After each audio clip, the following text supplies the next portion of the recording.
Good morning. Welcome to Greater Philly Church. Thank you so much for being here. We've got some folks here that are in person, and then those of you who are online, we'll wait for just a couple moments to let you jump in there with us online.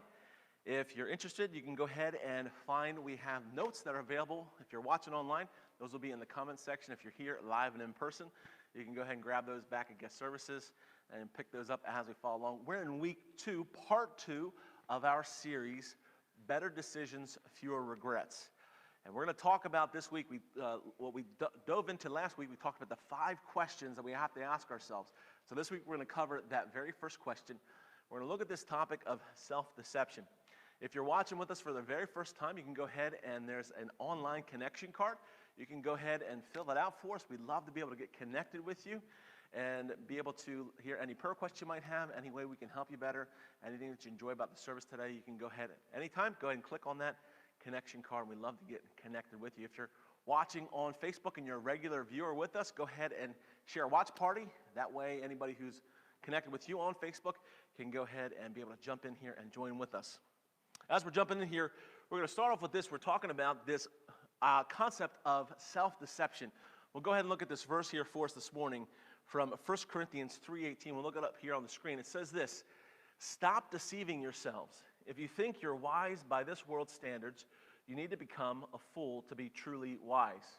Now, how many of you can remember that little fairy tale about 3 little swine, 3 little pigs? Remember that story, the 3 little pigs? And the wolf came along and he said, "I'll huff and I'll puff and I'll blow your house down." So they all got scared. And they ran. The first one did what? Hay, I think. The second one did sticks. And the third one, he built a brick house.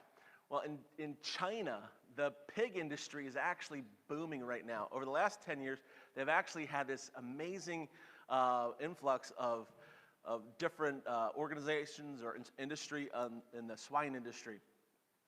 And the problem, though, the biggest threat for them is this, is the winds there in that region of China where they are growing pigs. It's extremely high winds, and they found that just recently in the news, they reported that thousands of pigs were killed because a strong gust of wind blew and knocked over the buildings that they were staying in. And so it's so bad, it's such a big problem for the Chinese government that they actually are instituting an inspector, a building inspector for these pig houses. And so the fairy tales come true in that these pigs, well, they need to have brick buildings to live in. If you think about self-deception, for these pigs, they thought, the first 2 at least, thought, it'll be okay, I'll build my house with some hay or with some straw sticks, and I'll be okay, but it didn't last, even though there was warning. And the struggle for us is this: we all are at a place where we love to talk ourselves into things. Now, we're going to look at a list. There's 3 areas that all of us struggle with where it comes to self-deception. The 3 big D's of self-deception. It's this: we've all made dumb purchases. I'm going to look at this on the screen for us. Dumb purchases.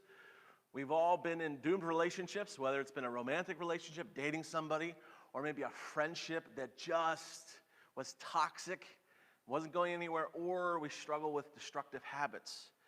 And Paul tells the Corinthians back there in 1 Corinthians 3:18, he says, stop lying to yourself, stop deceiving yourself. And the struggle is we've all made decisions in these areas of bad purchases, of doomed relationships, and destructive habits. The big idea we're going to look at this morning is this, as we're jumping in here, is this: you can't lead yourself if you're lying to yourself. You can't lead yourself if you're lying to yourself. The problem is this: many of us, we really don't see ourselves as leaders as such. Maybe you say, I'm not in charge of a company, or nobody's looking to me, I'm not leading an organization. But if you're living and breathing, you're leading yourself, you're making decisions for yourself. If you look there in your notes, you can't make the best decision for you until you are honest with you. And as a pastor, I've watched over these last 10 years, we'll celebrate 10 years here for Greater Philly Church. And at different points, I've had different conversations with people, and this issue has come back over and over again as the common thread as I talk to people. And usually it's, I have to make a decision, or it's, I've made a decision. And ultimately, it comes back to one of those 3 decisions of dumb purchases, doomed relationships, or destructive habits, where people are finding themselves saying, I really want to make a case for why I did this. I really want to make a case for why it's okay I'm doing this. And the problem is this: you can't make the best decision until you're honest with yourself. I can't make the best decision until I'm honest with myself. As we jump in here, we're going to talk about, there's first of all 5 signs that you might be lying to yourself. And then we're going to talk about how to put into play, how to put into practice some simple steps so that you can be honest with yourself. We have all got blind spots, and nobody likes blind spots. But the challenge for us is we have to start off to say, am I lying to myself? We're going to look at this checklist here. First of all, number 1 is this. The first sign that you might be lying to yourself is, number 1, you refuse to listen to advice. You refuse to listen to advice. Look there in your notes. We'll go ahead and put it up on the screen. Here's a verse for us. Ecclesiastes says this, 4 verse 13. It's better to be a poor but wise youth, teenager, and adolescent, than an old and foolish king who refuses all advice. If you say, I don't know if I'm self-deceived or if I'm lying to myself, well, the first sign is this, that you refuse to listen to advice. Over these next several points, we're going to talk about a story. If you like political intrigue, if you like House of Cards or The West Wing, or you like political shows, you'll love this story coming from the Old Testament. There's 2 brothers, and there's a son, and they're all kings at different times. Now, what we're talking about, if you can remember, if you've been around church for any length of time, you know the story of King David. He was one of the best kings that Israel had. We have King Solomon. He was one of the wisest kings that Israel had. But from there, their kingdom split into 2 parts. There was the kingdom of Judah and the kingdom of Israel. And both of those kingdoms, they left God and they stopped following God. And eventually, the kingdom of Judah, they got so far from God that God sent along prophets to warn them, to be kind of like the wolf who warned the sheep, the pigs, hey, be careful because I'm going to come after you. Things aren't going to go well. Heed this warning. And so the prophet Jeremiah, he comes along and he talks to a king by the name Jehoiakim. And Jehoiakim, he's pretty full of himself. He has a pretty high opinion of himself. And the challenge was this, the nation of Israel was split into 2 parts. One was called Judah and the other one was Israel. Jehoiakim, he's over the portion called Judah, over that clan, those tribes. And there was a massive, major world superpower at the time. And the king, his name was Nebuchadnezzar, and he ruled over this empire of Babylon, the Babylonians. And so the Babylonians, they had put into subjection these people, the Jews in the land of Judah, and Jehoiakim was kind of like his puppet. He was tired of being told what to do. So he was going to form an alliance. This is kind of like Game of Thrones kind of stuff. He was going to form an alliance with the nation of Egypt. And so basically it would be like a little town in the U.S. that decided to pick a fight with the U.S. government and try to say, we're not going to listen to you anymore. We're going to go ahead and start our own little kingdom. And so Jehoiakim, he had tried to set up an alliance with the Egyptians. And when Nebuchadnezzar found out about it, he was not going to have any of it. So he arrested Jehoiakim, said, you're not going to be a puppet anymore. He took him back to his palace. And Nebuchadnezzar was kind of a megalomaniac, kind of a crazy guy. If you've got any kind of hobbies where you collect things like stamp collection, or maybe you collect cars or watches or jewelry or whatever it might be, well, Nebuchadnezzar, he collected kings that he had conquered. And so what he would do is he would put them in rags, he would blind them, and he would put them in chains. And when he'd have a party and have guests over, he'd bring out his collection of kings that he had conquered. And so they would follow one after another with a hand on each other's shoulder to walk through. And Jehoiakim was added to that group. And so now there's nobody ruling. There's no puppet ruler there in Judah.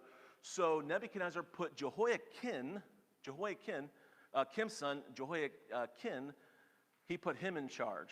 And so he ruled for actually about 3 months, and he thought he could do better than his dad. And Nebuchadnezzar, well, he didn't like that decision, so he went ahead and had Jehoiakim arrested and brought and added to his collection.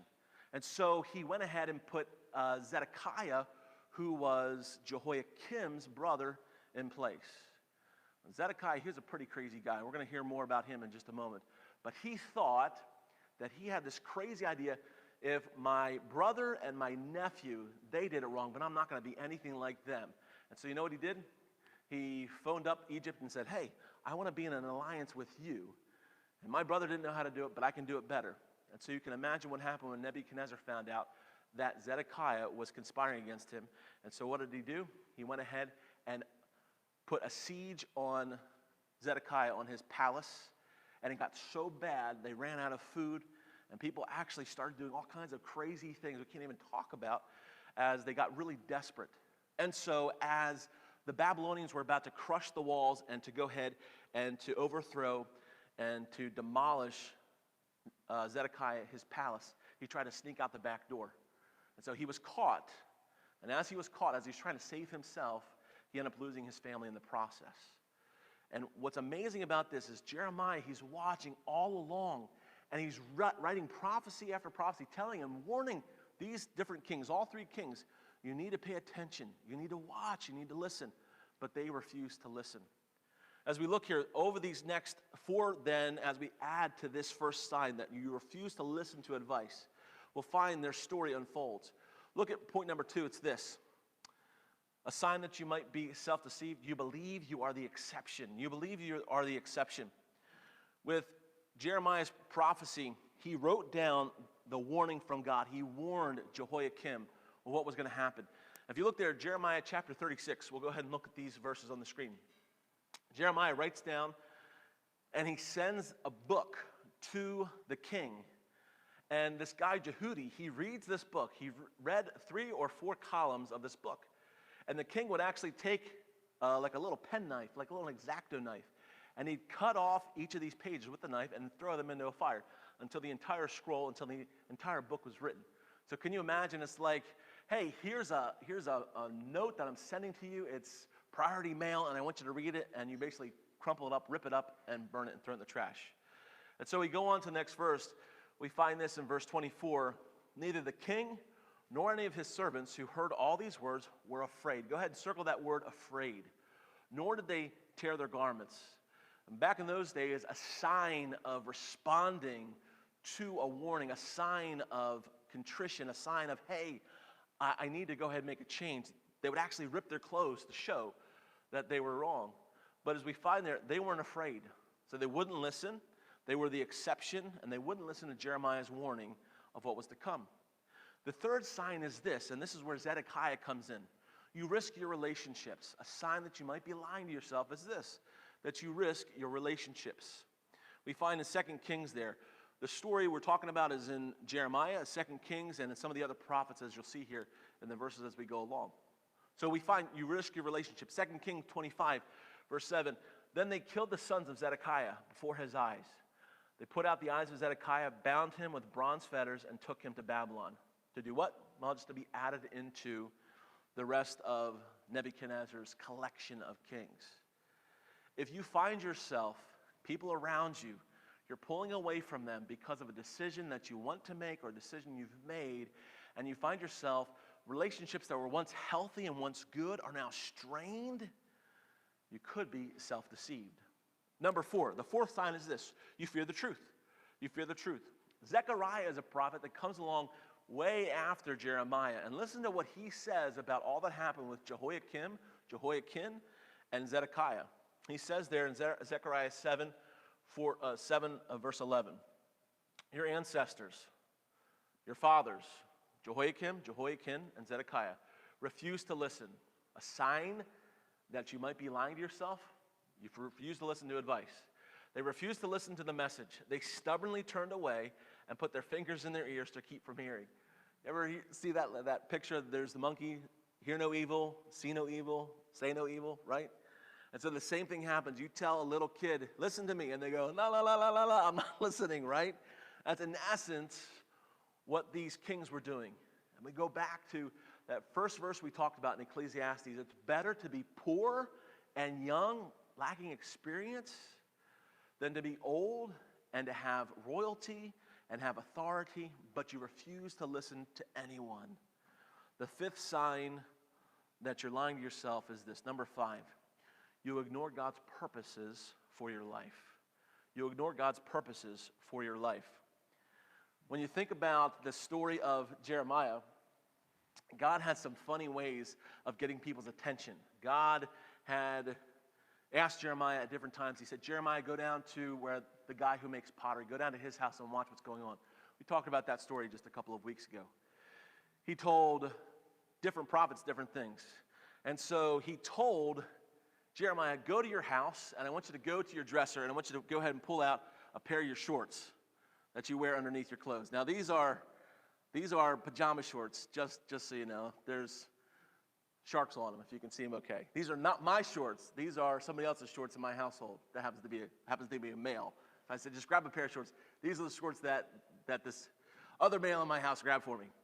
And so God tells Jeremiah, he says, grab your shorts, and he says, take them, wad them up, and go shove them underneath a rock. He says, bury them and leave them there for a little while. And you can imagine what happens to a piece of clothing. It ends up getting wet, it ends up getting muddy, it ends up getting to a point where you can't wear it or use it anymore.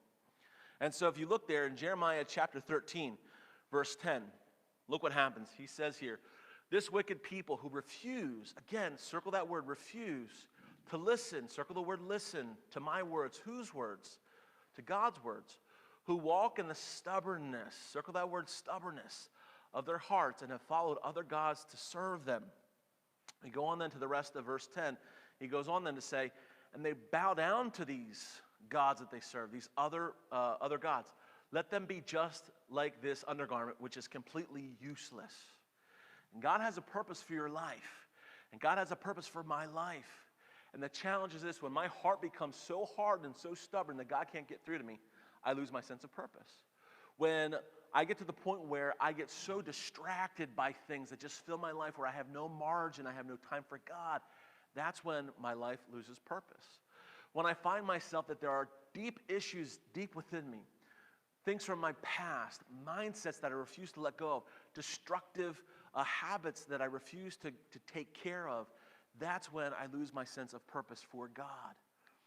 Back when I was in my late high school years, about my senior year, up into my college, early freshman, sophomore year in college, I worked for a pool chemical company for a little while in the summers.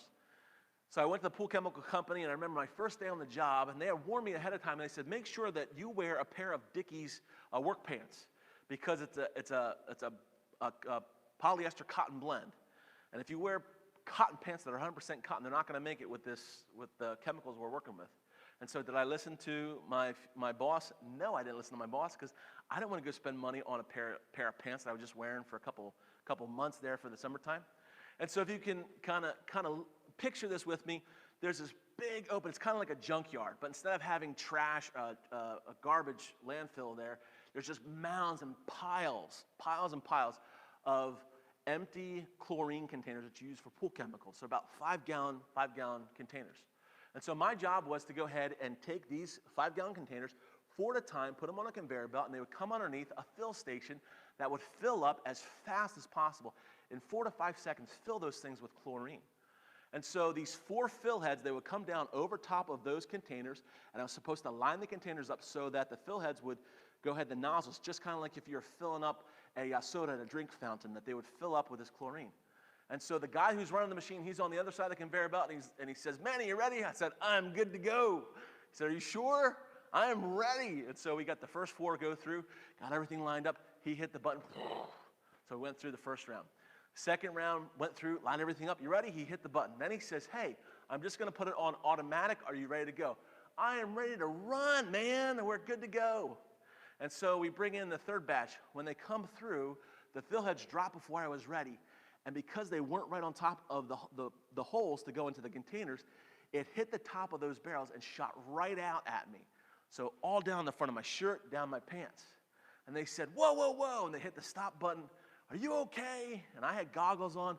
I'm okay. I smelled like I just gotten out of a pool filled with chlorine. And they said, you okay? I said, yeah, I'm fine. And they said, do you have Dickies on? I said, no, I'm good. And they said, you better call home because you're going to need a pair of pants by this afternoon. I said, no, I'm fine.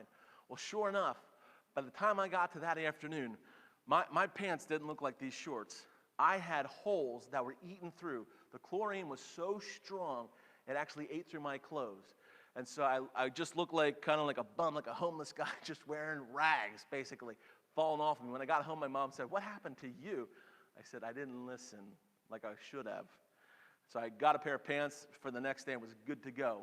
But if you've ever been in a situation like that where you say, I'm okay, I know better, we find ourselves, we can get so far off track because we lose a sense of God's purpose for our lives.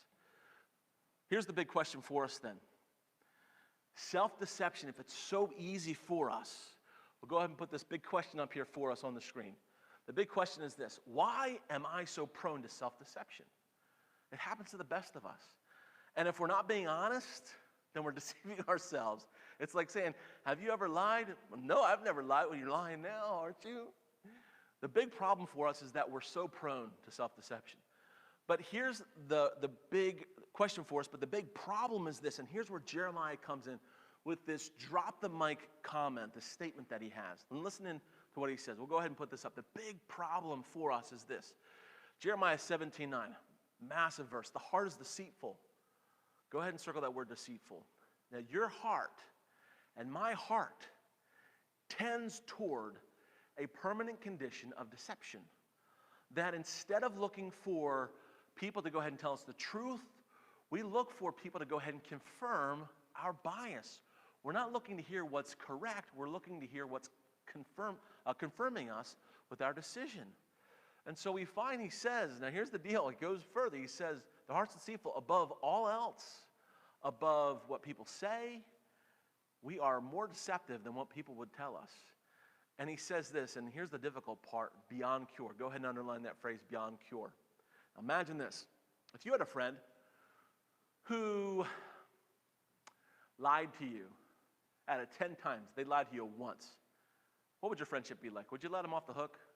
Yeah, you might. You might say, okay, listen, like, all right, we've all done it, and it's not for a it doesn't create a healthy relationship, but we've all been there. If your friend would lie to you 50% of the time, what kind of friendship would you have? If your friend lied to you 9 times out of 10, would you really be friends? No. And the challenge is this. He says here, the heart is deceitful above. Your heart, not 1 out of 10, not 5 times out of 10. Our heart, according to Jeremiah, 10 times out of 10, isn't honest with us. That is not good news. What's the answer, though, for us? Is there hope? Yes, there's hope. Here's the hope. The big answer for us is this. A permanent condition, the permanent condition of our heart is this. We tend towards self-deception. A permanent condition requires constant supervision. Those chlorine fill heads, they required constant supervision. I had to watch them all the time. Your heart requires constant supervision. Now, as we come down the home stretch then, as we wrap up here, there's 4 habits to cultivate honesty with yourself. There's 4 habits we're going to look at. We're going to find Solomon talks about this in Proverbs chapter 4, verse 23. We'll see this. Look on the screen. He says, guard your heart. That is, the word guard there is that concept of constant supervision. Guard your heart above all else, for it determines the course of your life. Guard your heart. Why? Because our heart is very impressionable. And our heart then, it determines how we go in life. And if we're deceived by our heart, then we're going to take a deceptive course in life. Here's another way to put it. Another translation puts it this way. We'll go ahead and pull up this next one. Be very careful about what you think. Why? Because your thoughts, they run your life. What you think about, you feel in your heart, and from your heart, then to your hands. If you look in society, people are doing things in society that are crazy today. There are things being put before legislation, and there are things in the news where we say, why are people doing these things? Why are people acting out this way? Because at some point in their mind, they allowed them to be deceived by their heart, and their thinking was impacted by their heart. And so their thoughts now are running their life.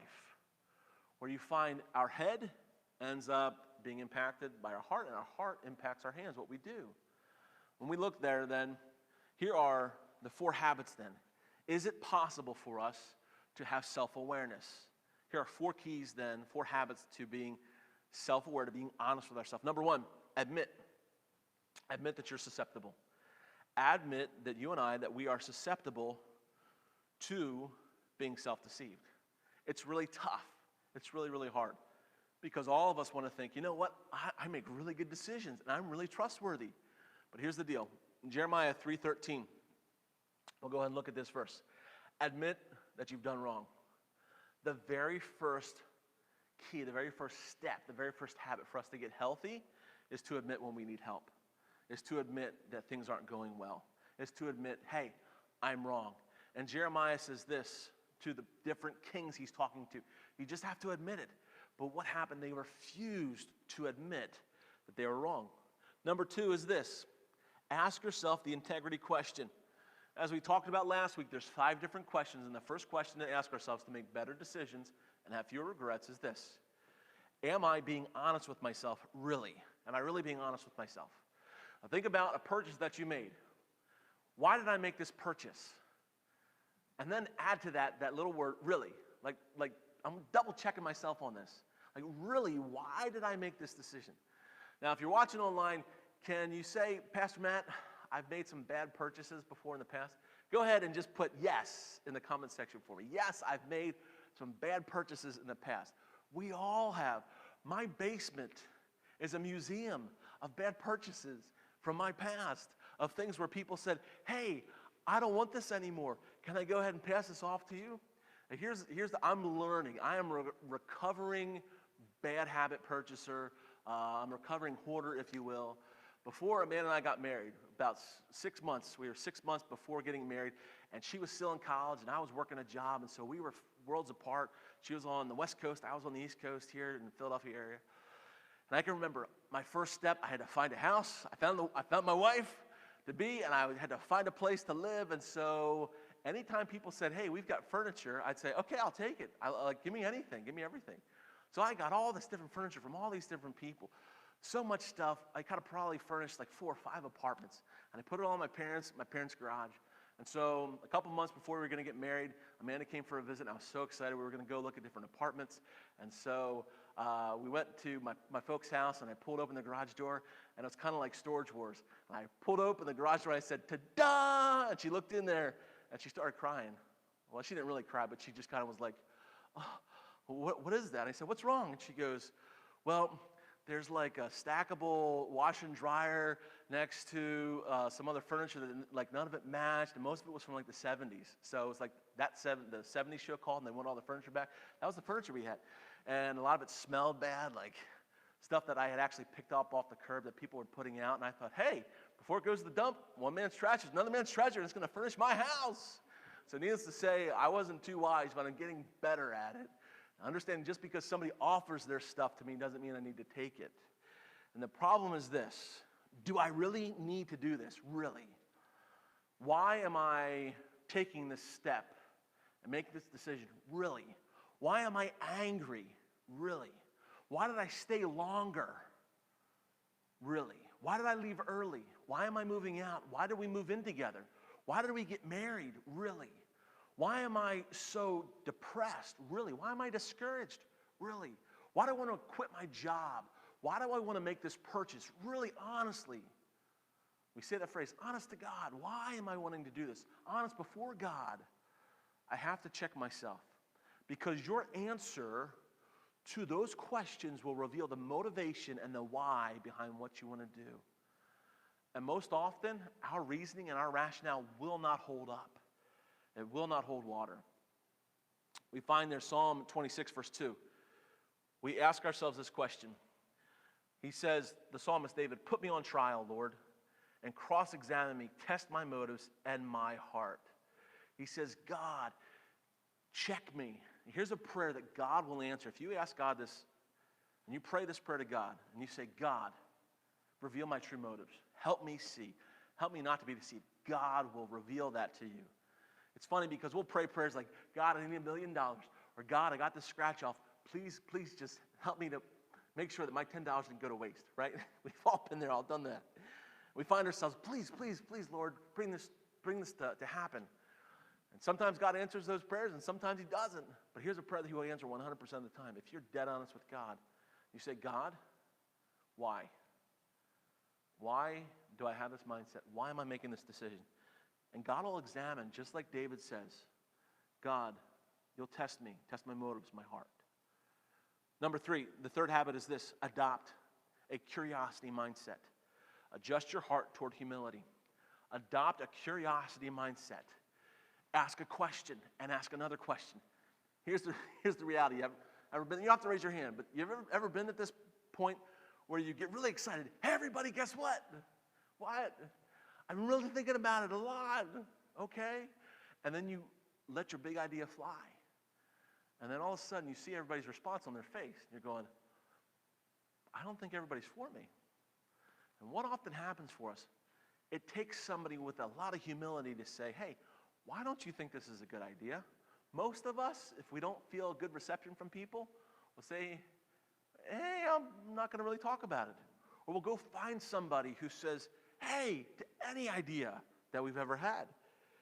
And the challenge for us is this, is to keep asking ourselves and allow people to ask us questions. It's hard because sometimes we can feel like we're under the interrogation lamp. And they say, well, why? And our challenge is this, to keep a humble attitude, a humble heart. 2 Timothy, look at this verse, 3:14.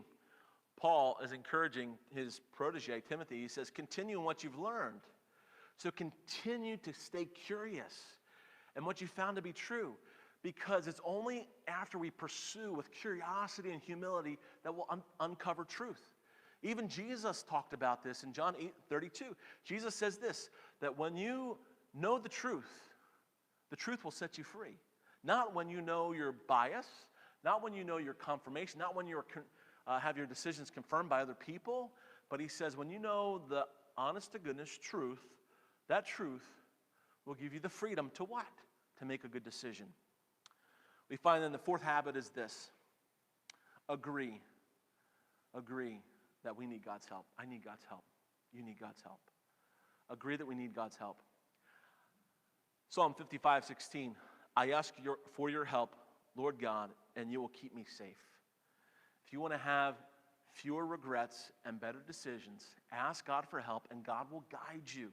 All throughout the Bible, Psalm 37 talks about that the steps of a good man are ordered by the Lord, of a good man, a good woman are ordered by God. And God delights in those steps that we take.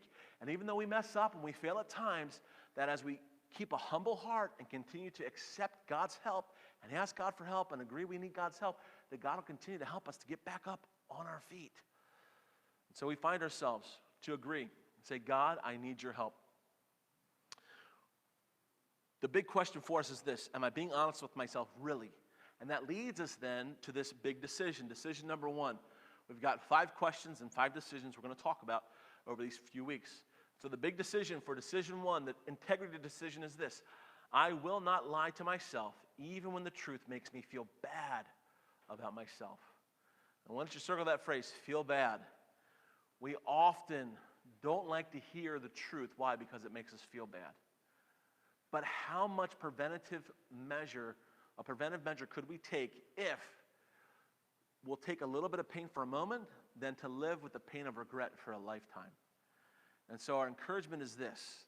We find Job chapter 6 verse 25 talks about this as we come down to a close. Job 6 verse 25. How painful are honest words. They are painful. But what does your argument prove?